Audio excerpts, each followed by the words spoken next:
OZ Sherpa Ashley Tison with OZPros.com here. And today we got another question relating to, yep, you guessed it. That's right, multiple QOZBs. So when does it make sense to have multiple QOZBs? So this specifically was the question. I funded my fund, set up my fund, and I've dropped my money down into the QOZB. I've bought a piece of property.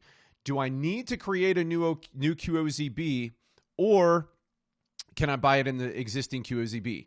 Now that's going to ultimately, the answer to that is going to depend on a lot of different factors. And so we can go through the specifics of your situation on a strategy call or dial it in a little bit, more based upon your specific facts. But generally, it's going to depend on a number of things, right? So you got your money down into the QOF, and then you've dropped your money down into the QOZB and you own property in there. So the first question is should you buy property in just that same QOZB? The big issue there is going to be based upon liability, right? So what kind of liability exposure are you going to have between this property right here? So like what type of property is it and what type of property is this?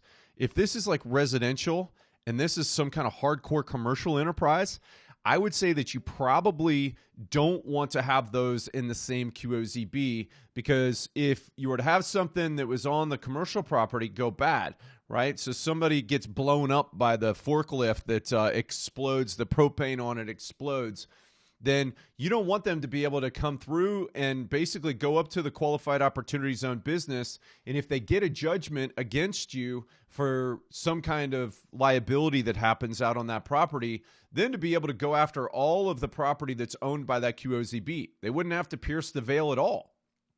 And so one of the things that you can do inside of that, if you don't necessarily want to create a separate QOZB, right? Because you're like, all right, I don't want to file another tax return. I don't want to deal with the morass of that. Then what you could do is you could set up a 100% owned LLC, right? And under IRS guidelines, 100% owned LLC, right, is considered disregarded for IRS purposes. And so you could have one for your commercial space over here, and then you could have one for your residential space. And then they would actually have to get through that, the veil of that 100% owned LLC in order to get up there to the QOZB in order to be able to go after that other asset. Now, that's the simplest way to do it. But in some states, disregarded LLCs can also be disregarded for purposes of that liability veil. And so if you're really concerned about liability, then what I would say is you probably want to just go ahead and set up a QOZB, another QOZB, right? Another thing that may direct you to lean in the direction of just going ahead and setting up another QOZB and dealing with filing a tax return is if you are, so like, let's say that you bought this property, right, that's owned by this QOZB, and you did this deal in 2021, right? Or even better, you did it in 2020 or 2019, right? And so the money that you put into this QOZB, right, you drop that cash down in 2019. And then you're going to put more money down in 2022.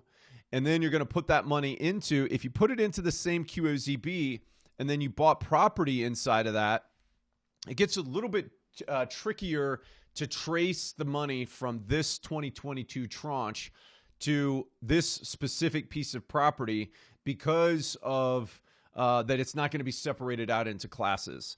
And so it just becomes a little bit more of a management and a tracing kind of situation for you to be able to prove that that money just went into that deal.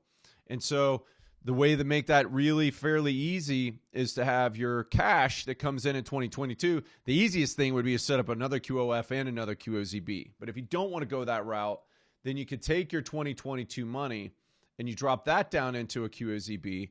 And because now that's going to be associated with this membership interest of this property, if you were to get an offer that you can't refuse, right, in 2031 on this piece of property, you'd be able to sell this one and get it all to get the step up in basis to fair market value without having to worry about the money that came in 2022, because it hasn't aged 10 years yet to it for it to also qualify for the step up in basis to fair market value. So those are just a couple of specific things that you may want to think about as it drives your decision about whether you want one QOZB or multiple QOZBs, and some of the different ways that you can maybe play with that as it relates to your decision making in your specific circumstance.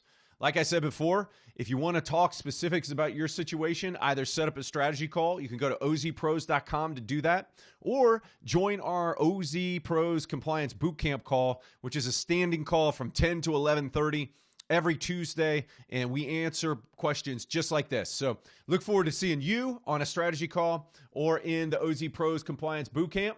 OZ Sherpa Ashley Tison out.